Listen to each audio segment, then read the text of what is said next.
Top quality और consistent performance के लिए सिर्फ सिल्वर पंप्स एंड मोटर्स, नाम याद रखना।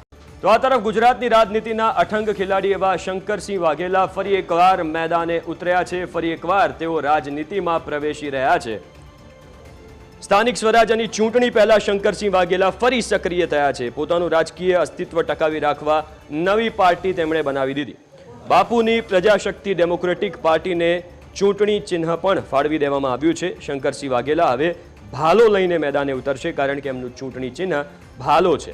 બીજેપી, રાજપા, કોંગ્રેસ, જનમંચ, એનસીપીમાં ફરી ચૂક્યા છે। બાપુ આની પહેલાં એટલે કે આટલી બધી પાર્ટીઓમાં તેઓ જઈ ચૂક્યા છે અને હવે પોતાની પાર્ટી, જેનું નામ છે પ્રજાશક્તિ ડેમોક્રેટિક પાર્ટી, અને હવે એમને નિશાન પણ મળી ગયું છે, ચિહ્ન પણ મળી ગયું છે, જે છે ભાલો।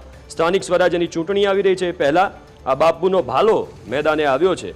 બીજેપી, કોંગ્રેસ, આમ આદમી પાર્ટી બાદ શું ગુજરાતની જનતા હવે બાપુની પાર્ટીને સ્થાન આપશે, એટલે કે શંકરસિંહની જે પાર્ટી છે એને સ્થાન મળવાનું છે? અહીંયા સૌથી મોટો સવાલ છે, કારણ કે નોર્મલી ગુજરાત ત્રીજા પક્ષ કે ચોથા પક્ષને એક્સેપ્ટ નથી કરતું। બાપુની પાર્ટીમાં ક્ષત્રિય નેતાઓ સિવાય બીજા કયા સમાજો હશે, એ પણ અહીંયા સૌથી મોટો સવાલ છે।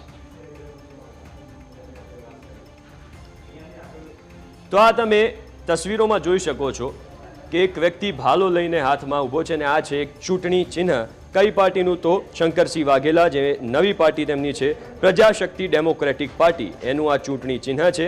જે બાપુ છે એની પહેલાં અનેક પાર્ટીઓમાં ફરી ચૂક્યા છે, ચાહે ભારતીય જનતા પાર્ટી હોય, કોંગ્રેસ હોય, રાજપા હોય, જનમંચ હોય કે પછી એનસીપી હોય, અને હવે પોતાની પાર્ટી બનાવી છે। એક બાજુ સ્થાનિક સ્વરાજ્યની ચૂંટણી આવી છે, એની પહેલાં પોતાનું જે રાજકીય અસ્તિત્વ છે એ ટકાવી રાખવા અને ફરી એકવાર ચૂંટણીના મેદાનમાં ઉતરવા બાપુ સક્રિય થઈ ગયા છે અને સ્થાનિક સ્વરાજ્યની ચૂંટણી પહેલાં તેમને આ ચૂંટણી ચિહ્ન પણ મળી ગયું છે।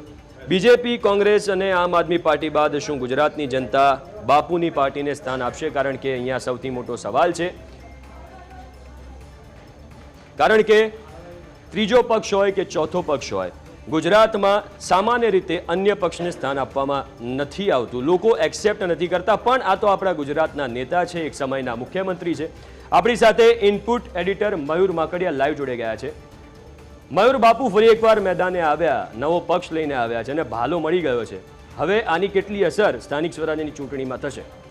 જી બિલકુલ, ફરીથી બાપુએ ગુજરાતની રાજનીતિની અંદર ત્રીજી ધરી બનવા માટે મથી રહેલા છે ને મેદાને આવવા માટે જે છે તૈયારીઓ તે કરી રહેલા છે। યુદ્ધ પહેલાં આ તૈયારી કરવાની હોય છે અને તે જ રીતે શંકરસિંહ વાઘેલાએ તૈયારી કરી લીધેલી છે અને પક્ષ એ રચી લીધેલો છે અને તેનું ચિહ્ન જે છે તે પણ આવી ગયેલું છે। પ્રજા જનશક્તિ પાર્ટી આ છેલ્લા ઘણા સમયથી આંતરિક રીતે ચર્ચા ચાલી રહેલી હતી। છેલ્લા 2 મહિનાથી આ પાર્ટીની જે જાહેરાત છે તે કરવાની ચર્ચાઓ ચાલી રહેલી હતી ને તેવામાં આજે ચૂંટણી પંચે જે છે તે આ પાર્ટીનું જે ચિહ્ન છે તે જાહેર કરી દીધેલું છે અને તેને મંજૂરી આપી દીધેલી છે। શંકરસિંહ વાઘેલા માટે કહેવાય છે કે તે ગુજરાતની રાજનીતિની નસ જાણે છે અને તે સરકાર રચવાની અંદર સફળ થાય કે ન થાય, પરંતુ કોઈ સરકારને તોડવાની અંદર તે ખૂબ શક્તિશાળી માનવામાં આવે છે ને તેની જે રાજકીય સૂઝબૂઝ છે તે તેની અંદર ખૂબ જાણીતી છે અને તે જ રીતે હવે ફરીથી તે મેદાને છે। શંકરસિંહ વાઘેલા ભારતીય જનતા પાર્ટીની અંદર હતા, આરએસએસના સ્વયંસેવક હતા, ભારતીય જનતા પાર્ટીના પ્રદેશ અધ્યક્ષ પણ રહેલા હતા। ત્યારબાદ ભારતીય જનતા પાર્ટીની જ સરકાર તોડી અને રાજપા પક્ષ બનાવી અને કોંગ્રેસની ટેકાવાળી સરકાર બનાવેલી હતી।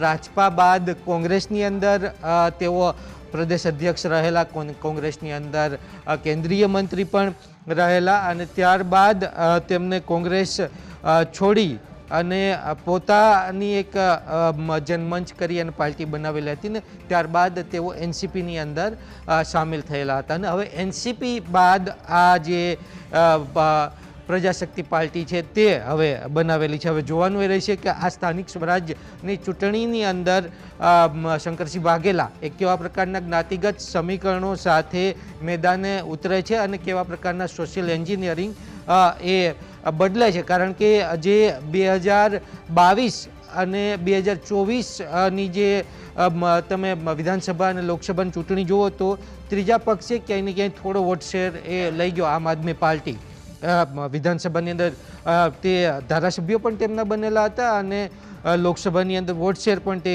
લઈ ગયેલા હતા. એટલે હવે જોવાનું એ રહેશે કે શંકરસિંહ વાઘેલાનો આ ચોથો પક્ષ એ કેવા પ્રકારે કામ કરે છે અને કેવા પ્રકારના સોશિયલ એન્જિનિયરિંગ સાથે તે આગળ વધે છે. બિલકુલ મયુર, પણ આમ આદમી પાર્ટીને પણ મેદાને આવવામાં અને આટલો વોટ શેર લેવામાં અને ધારાસભ્યો એમના જીતાડવામાં ઘણી મહેનત કરવી પડી છે. હવે જ્યારે બાપુ આ નવી પાર્ટી લઈને આવે છે કે બાપુ તો ગુજરાતના છે, એક સમયે મુખ્યમંત્રી હતા અને જેમ કહ્યું કે અટંગ ખિલાડી છે, પણ એક્સેપ્ટન્સ મળશે લોકોનું? હિમાની અંદર એ જોવાનું રહેશે કે શંકરસિંહ વાઘેલા કેવા સોશિયલ એન્જિનિયરિંગ સાથે આગળ વધે છે. જે રીતે લોકસભાની ચૂંટણીની અંદર આપણે જોયું તો ક્ષત્રિય આંદોલન જે છે તે ઠેર ઠેર ચાલેલું હતું અને જેના કારણે ભારતીય જનતા પાર્ટી જે સત્તાધારી પક્ષ છે તેમને એક બેઠકનું પણ નુકસાન ગુજરાતની અંદર ભોગવવું પડેલું ને આ જે ક્ષત્રિય આંદોલન છે રાજસ્થાન અને બીજા રાજ્યોમાં પણ પહોંચેલું હતું. શંકરસિંહ વાઘેલા પોતે ક્ષત્રિય નેતા છે. હવે તેમની સાથે બીજી કઈ જ્ઞાતિઓનું તે સમીકરણ જે છે તે ગોઠવે છે ને બીજી કઈ જ્ઞાતિઓના જે મોટા નેતાઓ છે તે તેમની સાથે જોડાય છે. સૂત્રો પાસેથી માહિતી જે પ્રાપ્ત થાય છે તે અનુસાર ભારતીય જનતા પાર્ટીના પાટીદાર સમાજના દિગ્ગજ નેતાના સુપુત્ર પણ તેમની સાથે આ પાર્ટીની અંદર જોડાય તે પ્રકારની ચર્ચાઓ થઈ રહેલી છે. રાજકોટની અંદર તે માટે બેઠક પણ થયેલી હતી અને બીજી તરફ રાજ્યની અંદર કરણી સેના જે છે તે સક્રિય છે. સાથે જ જો વાત કરીએ તો પાટીદાર સમાજની જે સેના છે તે પણ સક્રિય થયેલી છે. એટલે હવે કેવા પ્રકારના સમીકરણો એ રચાય છે તેના આધારે આગળની જે રાજનીતિ છે તે શંકરસિંહની નક્કી થશે. બિલકુલ આભાર મયુર વાત કરવા માટે, વિગતો આપવા માટે. તો જેમ મેં કહ્યું કે શંકરસિંહ નવી પાર્ટી અને નવું ચિહ્ન લઈને આવી રહ્યા છે અને મયુરે કહ્યું કે જેમ સોશિયલ એન્જિનિયરિંગ કેટલું પાવરફુલ છે એ ડિસાઇડ કરશે કે પબ્લિકનું કેટલું એક્સેપ્ટન્સ મળવાનું છે.